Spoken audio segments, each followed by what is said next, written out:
Hello! So, ako po si Madam P at ito yung reading natin for Virgo, Sun, Moon, Rising, Venus, Jupiter, Virgo. Take only what resonates. Bale, hindi ito magre-resonate sa lahat. At kung makarelate ka, makaresonate ka, ma-appreciate ko. Kung mag-like ka, magko-comment ka dyan sa baba. Kahit po heart lang smileys. Ayan. Tsaka, mag-follow ka na rin kung hindi ka pa naka-follow. And kung ayaw mo ng ganitong klaseng reading, okay lang, pwede ka mag-next video. Okay na ba? Hindi pa pala. Yung mga gusto makasali, pwede pa kayong humabol. Meron akong paraffle na tarot reading. Punta ka lang sa Bandang Sibol na Facebook page. Search mo Bandang Sibol. And then, ang name lang ng page is Sibol ha. Tapos yon, yung nakapin na video, kinanta namin Buntong Hininga, i-like mo yon, i-share mo, tapos i-comment mo, I love Bandang Sibol, tapos yung birthday mo. Okay? Tapos, yeah, don't forget to like and follow the page. Ayan. Okay, malinaw na. End of November yung ano yan. Raffle draw. Ayan. So, mga gusto makapag-reading sa akin. Simulan na natin. Para to sa mga Virgo, Sun, Rising, Venus, Jupiter, Virgo. Hindi ko na ipapakita yung mga cards, guys. Kasi, ang arte ni YouTube. Ayaw niya makita yung mga ano-ano. Mga burlesque. Ay, hindi natin maiwasan sa card yun. Ano tong i-reading natin for Virgo, main energy mo, Virgo. Kamusta kayo dyan? Medyo lumalapit ako kasi wala akong microphone. Para marinig mo. Kasi pag may mga nadaang tricycle, maingay yun. Ten of Swords at saka the World. Oh. May ending na nangyayari ngayon sa inyo ng person mo. Tapos ngayon, parang nakukuha natin yung separation sa inyo.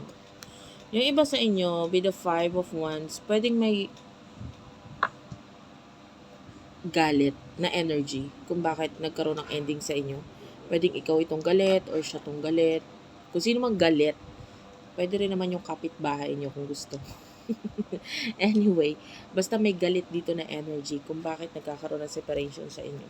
Ay, yung iba sa inyo, kung may third person na involved, yun, pwedeng si third person galit, kaya kayo nagkakaroon ng separation ng person na ito. Ayan. Tapos, sino ba itong person na nakakonect mo?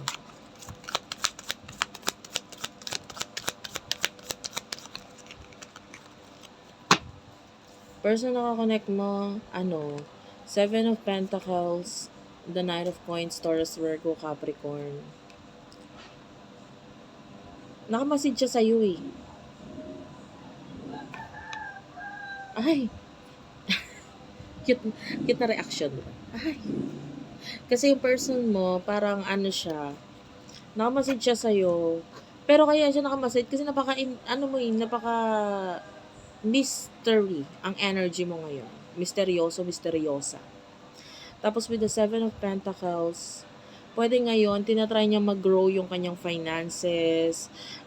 Tinatry niya mag-focus sa kanyang finances na itong person mo. Pero, lang siya, parang bala ka sa buhay mo. Basta, kung ano man yung makita niya sa'yo. Although na doon, may time na sin-search ka pa rin niya, maybe sa social media, maybe sa messenger, kung saan man, no? Pero hindi siya nag-expect ng response. Wala lang, titingnan niya lang kung nag-online ka ba, or, kasi yung iba sa inyo, hindi ka naman pala post. So, yung person mo, titingnan niya lang yung social media mo para makita niya. Alam ko may mga ganun di ba? Parang, makikita kong last scene or kung kailan ka huling nag-online, pwedeng makita yun dun. Hindi lang ako sure. Pero alam ko may ganun. Anyway, emotion mo for your person. I feel like, yung iba sa inyo, mahal mo yung person na ito, pero parang nagdesisyon ka na parang magkaibigan na lang kayo or this is a decision, Two of Swords mula sa'yo. Pero mahal mo yung tao. Ganun. Tapos, with the Ten of Pentacles and the High Priestess. Pwedeng nararamdaman mo yung spiritual connection sa inyong dalawa. And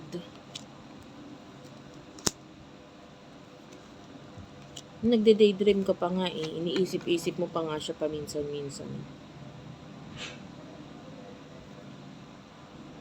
Ba't ka nagdesisyon ng ganito? King of Coins at saka Four of Swords. Yung iba walang magawa. Wala kang choice. Kumbaga parang, decision mo yun kasi parang, yun yung dapat. Marang wala kang choice or wala kang magawa kundi yun yung dapat mong gawing decision. Nagigets mo ba? Dapat nagigets mo to ha. Kung nakaka-relate ka. Pero with the Empress, gustong-gusto mo yung person na to. Like, you love the person. Gusto mo siya. Physically attracted ka sa kanya. Yung iba sa inyo, parang tingin mo sa kanya walang tapon. Diba?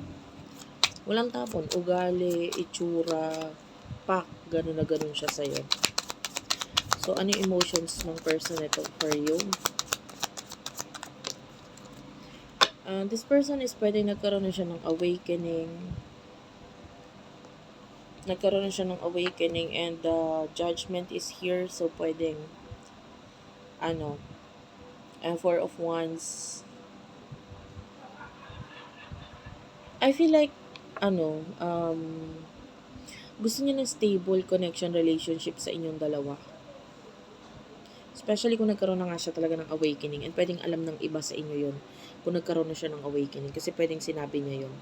Lalo na with the King of Wands and the Magician. And yung Magician kasi naramdaman natin yung reversal dito eh. So, pwedeng naging honest naman siya sa kung anong gusto niya mangyari sa connection ninyo. Kaya nga nakapag-decide kayo kasi pwedeng iba sa inyo may mga binanggit siya, may mga in-offer siya. Nagets mo ba? So, what will happen in the near future for the both of you?